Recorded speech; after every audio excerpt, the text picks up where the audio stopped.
पिछले कुछ दिन बड़े कठिन और चुनौतीपूर्ण रहे पूरे भिवानी जिले के लिए और आप सबके लिए। और इसमें आप सबका बहुत सहयोग रहा। इसके लिए आपका धन्यवाद। इस दौरान हमने एक बहुत ही प्रॉमिसिंग यंग बिटिया को खो दिया। जैसा आप कहते हैं कि बेटियां सबकी साझी होती हैं, माँ बाप का और परिवार का जो दुख है वो हम सब समझते हैं। और इस दुख की घड़ी में हम उनके साथ खड़े हैं। परसों रात, जैसा कि आप जानते हैं, वो परिवार की तरफ से एक मांग प्राप्त हुई कि इस केस की इन्वेस्टिगेशन को सीबीआई को दे दिया जाए। तो परसों रात को ये पहली मर्तबा ये डिमांड आई, जिसको तुरंत सीएम साहब ने उसको माना और ट्वीट भी किया। और कल सुबह फिर एक और डिमांड प्राप्त हुई कि इसका जो एक तीसरा पोस्टमार्टम एम्स से कराया जाए। तो उसमें भी तुरंत हमने कोऑर्डिनेट करके एम्स से कल ही, जैसा कि आप जानते हैं, तीसरा पोस्टमार्टम भी करवाया गया। और इस केस के बारे में आपको पता है कि जो पहला पोस्टमार्टम है वो भिवानी में बोर्ड के माध्यम से करवाया गया था। और उसके बाद एहतियातन एक और पोस्टमार्टम पीजीआई रोहतक, जो हमारा सबसे पुराना सबसे रेप्यूटेड हॉस्पिटल है स्टेट में, तो वहाँ से सेकंड पोस्टमार्टम कराया गया। डॉक्टर्स ने कुछ सैंपल लिए और वो सैंपल्स से उन्होंने हिदायतें दी कि कुछ टेस्ट करवाए जाएं ताकि वो ओपिनियन अपनी दे सकें। वो सारे टेस्ट हमारी फॉरेंसिक साइंस लैब जो मधुबन में और रोहतक में है, राष्ट्रीय स्तर की लैब्स हैं, तो उनमें वो टेस्ट करवाए गए और सोमवार को कुछ रिपोर्ट्स प्राप्त हुई। उसके बाद पीजीआई रोहतक के डायरेक्टर ने एक बोर्ड ऑफ डॉक्टर्स, जो सीनियर डॉक्टर्स हैं, उनका एक बोर्ड बनाया और वो गठित करके वो सारी रिपोर्ट्स उनके सामने रखी गई और पोस्टमार्टम की दोनों रिपोर्ट्स के आधार पे उन्होंने अपनी ओपिनियन दी। और जैसा मैंने बताया कि हमारे, और हम सब जानते हैं कि पीजीआई रोहतक में हमारा सबसे पुराना सबसे रेप्यूटेड हॉस्पिटल है, बहुत काबिल डॉक्टर हैं। और हमारी जो फॉरेंसिक साइंस लैब्स हैं वो भी राष्ट्रीय स्तर की हैं और अंतर्राष्ट्रीय मानकों के मुताबिक वो अपने सभी टेस्ट करते हैं। तो ये जो निर्णय हुआ सीबीआई को देने का, किसी भी तरीके से कोई उनकी, हमारे जो वैज्ञानिक हैं और जो हमारे डॉक्टर हैं, उनकी निष्ठा और काबिलियत पर कोई प्रश्न चिन्ह नहीं है, बल्कि क्योंकि परिवार की मांग थी और ये ट्रांसपेरेंसी की एक जो कमिटमेंट है सरकार की, उसके तहत कि सब कुछ ट्रांसपेरेंटली किया जाए और जन भावना को ध्यान रखते हुए ये निर्णय लिया गया। और इसमें जैसे ही परसों रात डिमांड आई, उसको तुरंत मान करके इस केस को जल्दी ही ट्रांसफर कर दिया जाएगा। उसकी एक प्रक्रिया है, वो पूरी करके ये सीबीआई को चला जाएगा। और जिन परिस्थितियों में भी ये एक प्रकरण हुआ, ये सारा घटनाक्रम, वो सारी परिस्थितियां भी इसमें निकल करके सीबीआई की जांच में सामने आ जाएंगी। हाथ जोड़ के विनती है, अपील है कि हम इनका नाम और इनके गैंग्स का नाम कभी भी प्रचारित ना करें। मैं अपने मुंह से कभी इनका नाम नहीं लेता, ना लूंगा।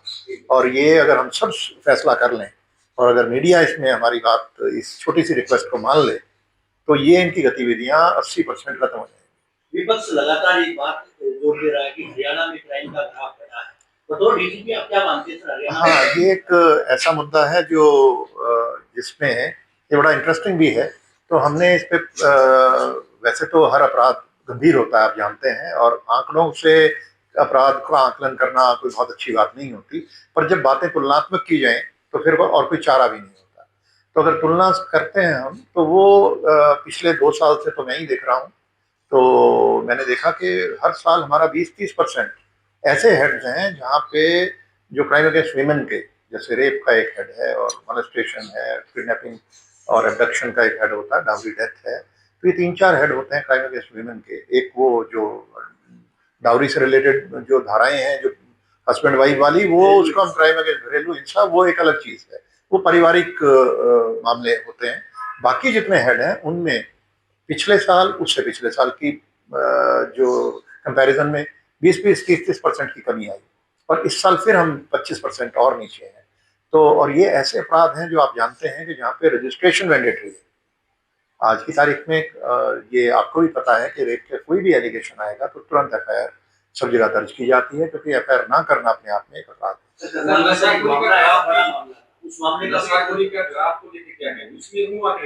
नशाखोरी की बात जहां तक करते हैं, हमने जो इसमें तो एक एक्शन प्लान बनाई और हमें ये समझ में आया कि हम गांव को एक यूनिट मान लें, गांव को और वार्ड को शहरी क्षेत्रों में, और इनमें प्रयास करें डोर टू डोर जाके कि जो लोग नशे का शिकार हो गए इनको चिन्हित करके इनका इलाज शुरू कराएं, और अगर कोई बेचता मिलता है तो उसके विरुद्ध कार्रवाई करें।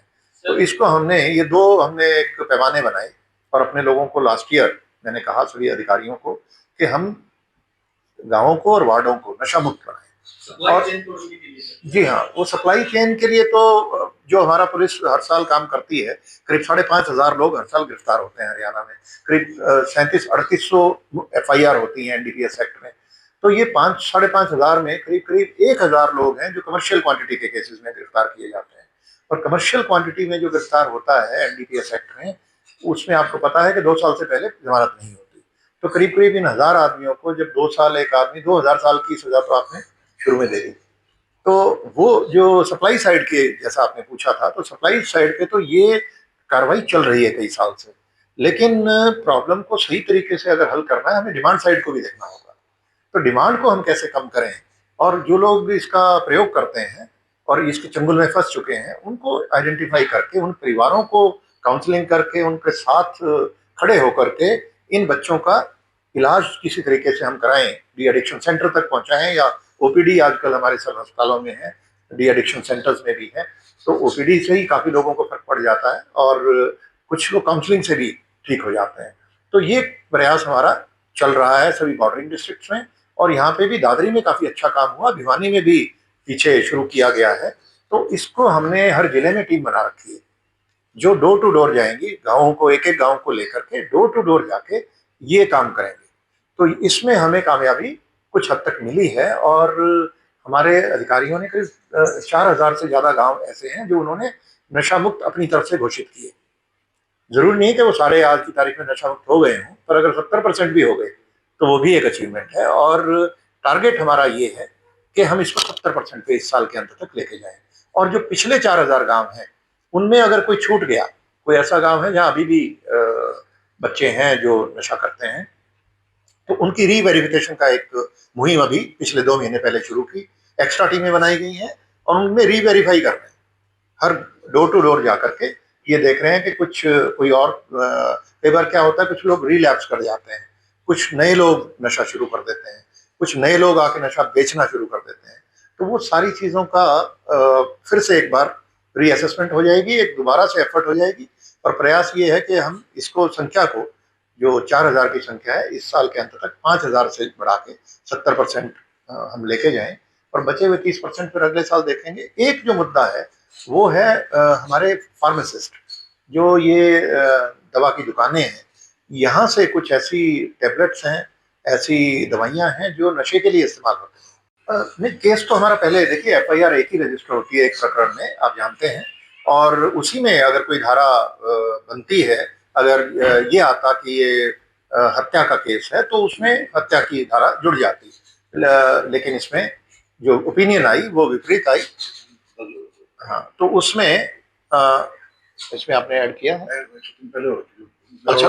अच्छा, पहले क्योंकि ये बयान आ गया था, उनके शक के आधार पे इन्होंने जो मर्डर की जो धारा है वो ऐड कर दी थी। तो उसमें अब क्योंकि निर्णय हो गया कि ये सीबीआई को पेश जाएगा, तो इसके बाद अब हम कुछ नहीं करेंगे, और जो एम्स में पोस्टमार्टम कल हुआ है उसकी रिपोर्ट भी मिल जाएगी, और वो भी सैंपल वो उन्होंने लिए हैं, उन सैंपल्स को भी हम सेंट्रल फॉरेंसिक साइंस लैब है, हम प्रयास करेंगे कि सीएफएसएल में भेजें। तो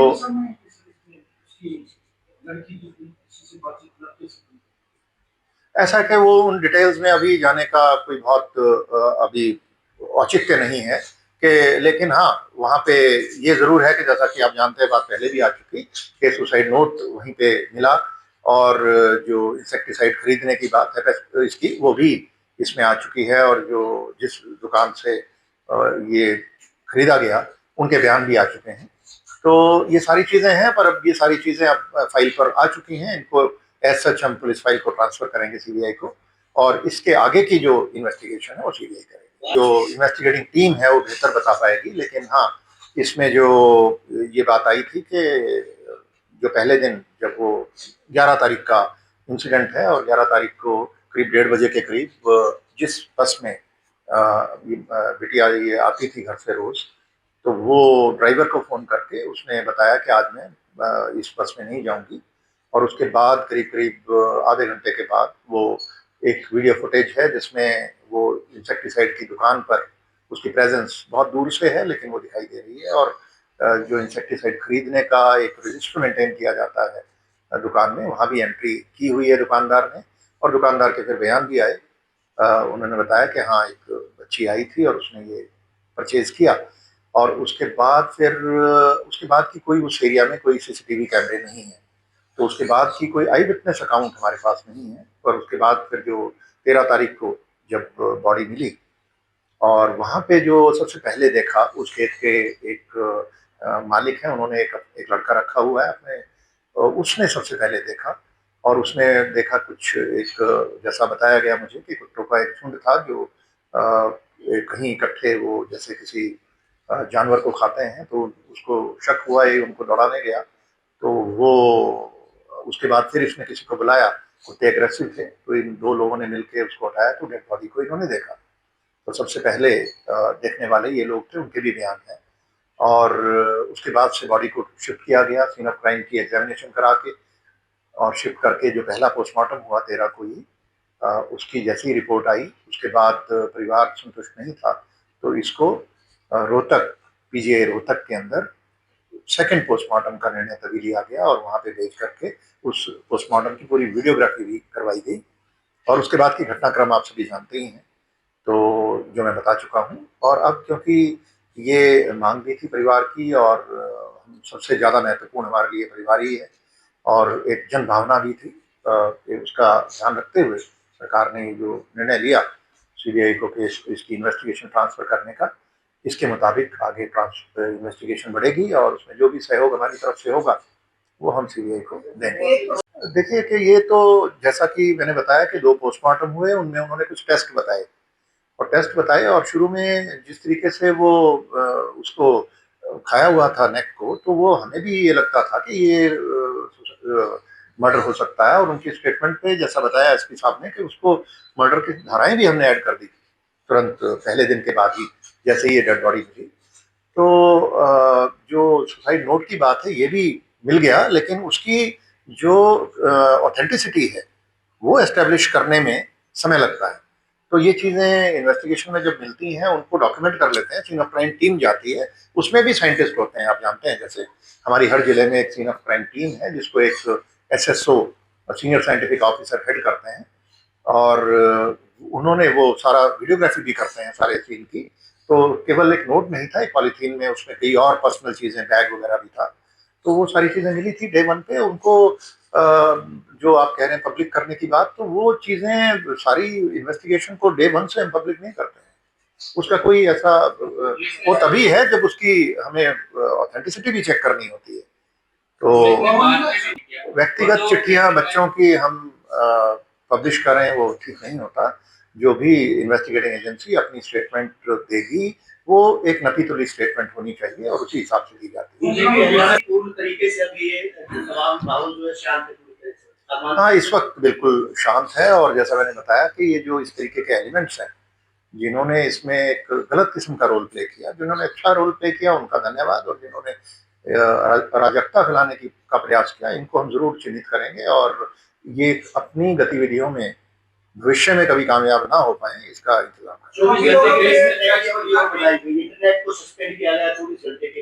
जी, वो क्योंकि बिल्कुल ठीक बात है, उससे परेशानियां होती हैं, पर पब्लिक ऑर्डर मेंटेन करने के लिए कई बार टफ डिसीजन लेने पड़ते हैं और कोई ऐसी गलत घटना ना हो जाए उसको प्रिवेंट करने के लिए भी ये जरूरी होता है कि ये फैसले बड़े सोच समझ के लिए जाते हैं। और ये निर्णय केवल 2 जिलों तक ही सीमित था और इसको शायद आज शाम तक ये फिर से रिस्टोर हो जाएंगे जो इंटरनेट सोर्सेज। अलग अलग इस प्रकार का कहीं भी कोई करने के मामला बन जाते हैं, तो क्या इसके आप लोगों का प्लान है?